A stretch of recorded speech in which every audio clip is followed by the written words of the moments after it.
Welcome to the Explainer, everyone. Today we're diving straight into a massive, data-driven look at the current wildfire crisis that's just sweeping across the nation right now. This season is already shattering historical norms, it's threatening communities, and it is stretching our national resources absolutely to the limit. We've got a ton of critical information to cover today, and I am so excited to guide you through the whole shebang, the staggering numbers, the geography, and literally the incredible human effort currently deployed on the ground. So let's get into it. So here's our roadmap for today's Explainer. We'll kick things off with the national fire crisis, then move right into calling in the cavalry. After that, we'll hit the Northwest epicenter, check out the weather and regional hotspots, and finally wrap it all up with the ongoing fight. All right, Section 1. The national fire crisis. Zooming into the scale of the current threat.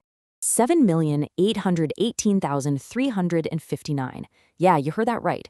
That is the staggering total of acres burned across 50,784 individual wildfires so far in 2026. I mean, just let that sink in for a second. It's a vast, vast expanse of land, and it paints this incredibly vivid macro picture of just how relentless the fire season we're experiencing really is. Okay, let's dive into this. Right now, the United States is sitting at preparedness level 5, and that is literally the highest possible national coordination level. But what does that actually mean for the folks out there on the front lines? Well, it means we're actively managing 86 completely uncontained large fires, which requires a massive, coordinated deployment of 22,085 personnel all across the country. The logistical stakes right now, they absolutely could not be higher. Moving on to Section 2, calling in the cavalry, an unprecedented international and military response. To combat a crisis of this sheer magnitude, standard resources simply aren't going to cut it. It takes this extraordinary, highly coordinated global and multi-agency effort. We've got incredible international support flying in from Australia and New Zealand. They're providing 270 fire line management personnel and 3 whole incident management teams. And domestically, the military has stepped up in a big way. We've got 240 soldiers from Joint Base Lewis McChord who are actively deployed right this second on the Little Giant Fire. Oh, and overhead, there's a fleet of 5 military C-130 air tankers equipped with the MATS system, that's Modular Airborne Firefighting System, deployed strategically across Oregon and California. They're dropping retardant and providing absolutely crucial support for those ground crews. Next up, Section 3, the Northwest epicenter, the hardest hit regions, Washington and Oregon. Now, what's really interesting and honestly pretty concerning about this slide is that the Northwest area itself remains at preparedness level 5 on a purely regional basis. They're coordinating 31 uncontained large fires just within their own geographic borders. Crews out there are dealing with severely active fire behavior day in and day out. We're talking dangerous uphill runs where the flames basically just race rapidly up steep terrain, and group torching, which is when entire clusters of trees just ignite all at exactly the same time. It's intense. So let's look at the breakdown in Oregon. The Big Grass Fire spans a mind-boggling 578,637 acres. But here's the critical context to keep in mind. Despite that absolute monster of a footprint, it is sitting at 93% containment. Compare that enormous but contained fire to the Grasshopper Fire, which is much, much smaller at only 94,000 acres, but is highly active and only 76% contained. It just goes to show that in firefighting, size doesn't always equal immediate danger, and that's a vital distinction for us to make. Just a bit to the north, Washington is facing its own major threats. Take the Kaiser Canyon Fire. It's huge, well over 138,000 acres. But the good news is it's 98% contained and showing pretty minimal behavior. But right above it on the priority list, the Little Giant Fire. It's roughly the same size at almost 145,000 acres, yet is only 15% contained. That's the exact fire where those 240 military soldiers we mentioned earlier are currently deployed, battling active uphill runs and spotting. Spotting, by the way, is where the wind physically blows embers ahead of the main fire to spark dangerous new blazes. And topping off their list, the Sealafachan Fire remains a massive threat at over 155,000 acres and is just over half contained. All right, Section 4, weather and regional hotspots, moving fronts and extreme heat impacting the fight. As we said, we've got over 22,000 personnel on the ground nationwide right now. And atmospheric factors, they are constantly dictating whether those crews are gaining ground or losing it.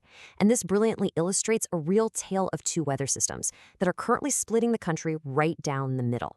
Up in the northern plains, there's a cool front moving through, which is bringing some much-needed cooler temperatures to places like Montana. But contrast that cooling relief with the southern plains and southwest. Down there, they are literally baking in blazing 100 to 110-degree heat, with humidity dropping to bone-dry levels. We're talking 10 to 20% in places like Oklahoma, Texas, and Arizona. It is a highly, highly dangerous recipe for the southern half of the country. Okay, let's run through some rapid-fire regional updates for California and Nevada. In California, the MP18 fire is directly threatening critical communications infrastructure. Meanwhile, the timber fire is exhibiting single tree torching, meaning individual trees are just being completely engulfed in flames from the ground all the way up to the crown. Over in Nevada, the Hawk Fire is showing some extreme wind-driven runs, and honestly, most concerningly, it sits at exactly 0% containment. Looking over at Montana, the state is currently at preparedness level 3, and they're tracking 19 uncontained fires. The Sand Creek Fire totally towers over the others at more than 32,000 acres, and right now it's just 14% contained. Right beside it, you've got the Bobcat Lakes and Moose Fires adding thousands of additional acres to the state's total burden. Meanwhile, over in Colorado, the Rocky Mountain area is coordinating several uncontained fires of their own.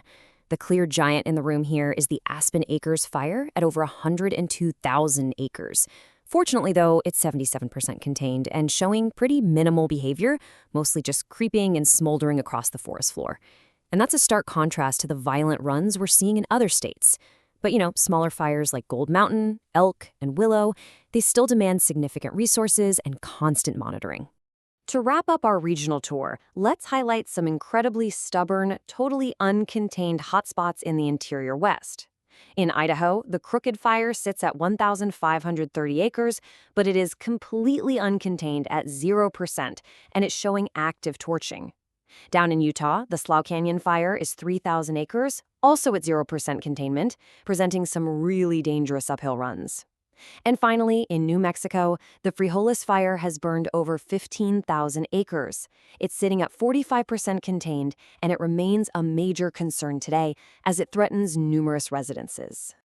And that brings us to Section 5, the ongoing fight. What lies ahead for the firefighters? So, the National Weather Service is warning that isolated mixed wet and dry thunderstorms are expected to develop across far northeast California and southeast Oregon. So the crucial point here is, dry lightning strikes from these incoming storms can so easily spark brand new incidents, which pulls vital resources away from the existing fronts. Keep in mind, the nation just reported 174 new fires yesterday alone. Yeah, 174 in one day. Which leaves us all with a pretty pressing question. With shifting cold fronts up in the north, lingering extreme heat down in the south, and these massive fires still burning at 0% containment, just how long will the U.S. remain at preparedness level 5? It's a staggering logistical and environmental crisis that demands our utmost respect and awareness. Thank you so much for joining me for this explainer today. Keep learning, stay safe out there, and I highly encourage you to keep tracking this ongoing story.